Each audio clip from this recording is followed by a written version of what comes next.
Isa na lang. Puntahan natin si letter F. Alika, dali. Yung una niyang pinili. Si Boy Rico.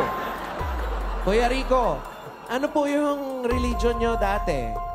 Catholic po. Catholic. Ngayon naman, anong religion? Ngayon po, member ako ng Church of God International o yung dating daan po. Dating daan. Dating daan. Okay. Ang tanong! Tama ba na pinili ka ni Glenn?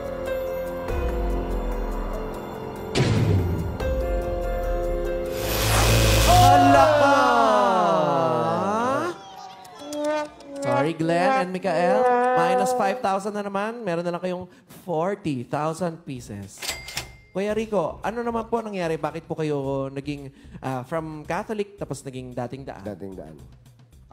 Actually po, sabay kami nung misis ko, nakikinig kami. So, mas na-convince kami na sa dating daan, purely sa Bible nakabase. So, na-convince ako na lumipat na lang kami ng religion. Yun po. Parehas po kayo? Opo. So Sabay. parehas kayo na Catholic? Opo. Tapos parehas kayo naging dating daan? Opo. Oh, ang hinahanap kasi natin yung nag-convert dahil sa asawa. Paano po dumating dun sa punto na gano'n na nagdesisyon kayo mag-asawa na magpalit tayo ng religion?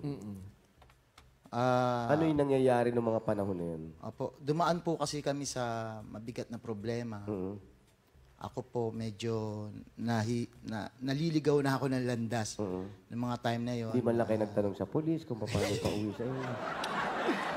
Sa buhay.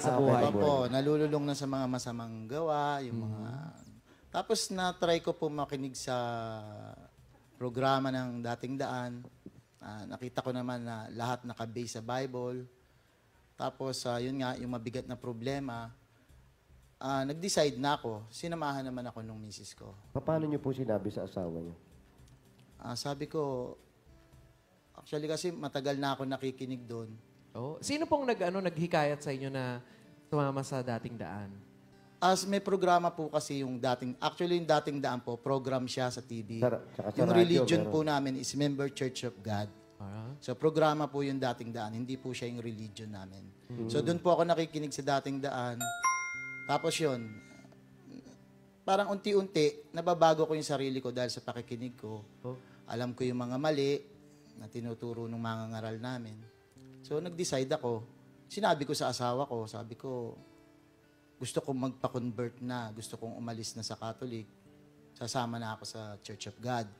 Nag-agree naman po agad si Mrs. Nung una, parang kasi, wala siyang alam eh. Hindi niya alam kung ano yan dating daan, ano yung Church of God, hindi niya alam. So, in-explain ko sa kanya, sinama ko siya minsan, nakinig kami sa mga pagkakatipon, sumama naman siya. Ayun, nag-decide na rin siya, nakita niya na rin naman na nagbago ako dun sa mga napapakinggan ko, sumama siya. So, sabay kami nagpa-bautismo. Very good. Ayun. Salamat po. And sana mas matuloy pa yung Correct. Sabi nga, kaliwanagan. naliligaw siya ng daan, Correct. ng landas, kaya nakita niya yung dating daan. Dumiretso naman. Correct. Salamat, Kuya Rico. Salamat po. Thank you.